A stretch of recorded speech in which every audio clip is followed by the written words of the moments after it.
And Joseph made it a law over the land of Egypt to this day that Pharaoh should have 1/5 except for the land of the priests only, which did not become Pharaoh's. Notice there's no attitude, only gratitude. They respond with unspeakable gratitude. And they say to Joseph, in effect, thank you. You have saved our lives. Because now, think about this. After they've sold their land and themselves as slaves, what are they going to do next? There's nothing left. I mean, when you sell yourself as a slave, that's pretty much the end.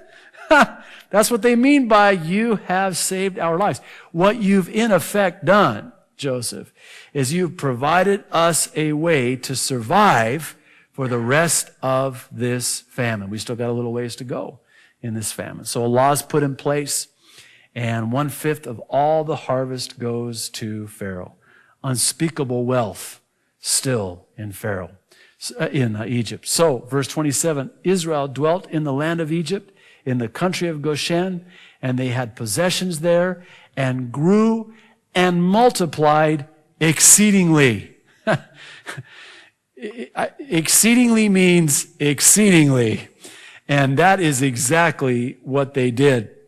They prospered and they grew almost immeasurably. Henry Morris calculates the initial group of 5, Jacob and his 4 wives, and how that if they grew into a clan of about 100 in 50 years, the 100 includes the 70 of Genesis 46:27 that we looked at last week, plus a few wives of the sons not mentioned and grandchildren. That is a growth rate of just over 6% per year. Now, they're going to be in Egypt before the Exodus for 430 years. So at that rate, at 6% growth rate per year for 430 years, there would be several million descendants by the time they leave Egypt. That's just astonishing to me. So when the text tells us they multiplied exceedingly, we're talking millions. That's pretty exceedingly. Verse 28, and Jacob lived in the land of Egypt 17 years. So the length of Jacob's life was 147 years. He gets there at 130, lives for 17. So again, I know it seems like we're doing a little math here tonight, but 130 plus 17 is 147. Can you imagine? These, I'm sure, were the best years of his long life, his long and hard life. Think about it. The last 17 years, he lives in the best of the land. I remember last week, for those of you who were here, how we had talked about how that Joseph took care of Jacob for his last 17 years as Jacob took care of Joseph for his first 17 years. You know, sometimes the Lord will make up for the years that the locusts have eaten, as the scriptures declare in the context of the Israelites. One said it this way: Joseph lived with Jacob 17 years before he was sold into slavery. Jacob lived with Joseph 17 years before he was to go into eternity. Isn't that cool? God has a way of doing it. I don't know how he does it. I just know that he does it. God isn't subject to time, you know. I mean, if you have regrets over lost time, lost years, past regrets over past failures, those failures will never have the final word in your life. God's going to write that final chapter. I'm reminded of what Ecclesiastes says, that the end of a matter is better than the beginning. We don't know how it's all going to end up. God knows.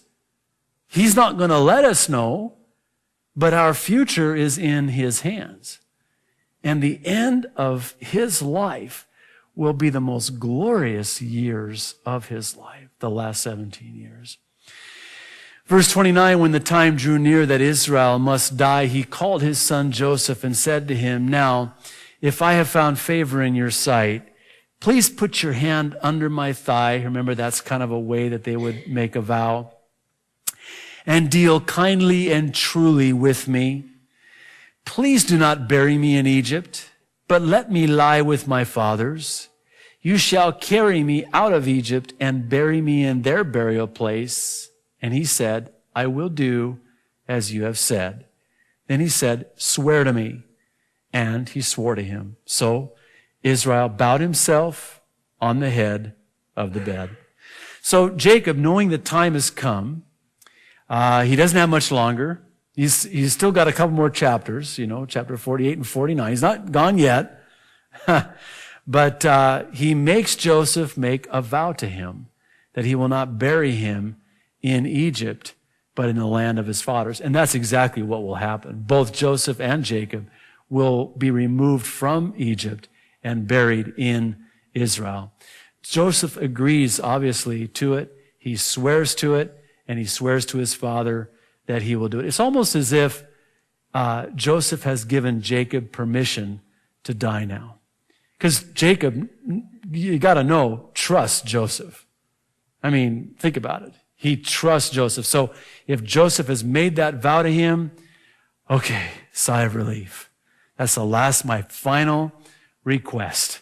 Now it's time to bless. And that's what we're going to see in the next chapter, 48. So chapter 48, verse 1. Now it came to pass after these things that Joseph was told, indeed, your father is sick, and he took with him his two sons, Manasseh and Ephraim. And Jacob was told, look, your son Joseph is coming to you. And Israel strengthened himself and sat up on the bed. So even though he knows he doesn't have much time, his time is coming, he's still got some unfinished business to do with respect to his sons. Now, this is really germane to our understanding of what's going to take place here. And I think it's hard for us in America to really grasp the enormity of what it means to bless your son and your sons before you die.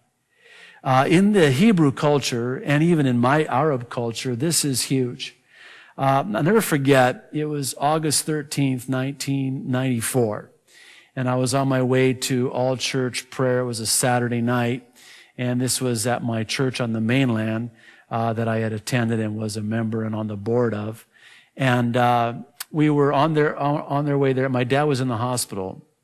He'd been complaining of some back pain, which, come to find out later, turned out to be heart pain and, chest pain and a heart attack.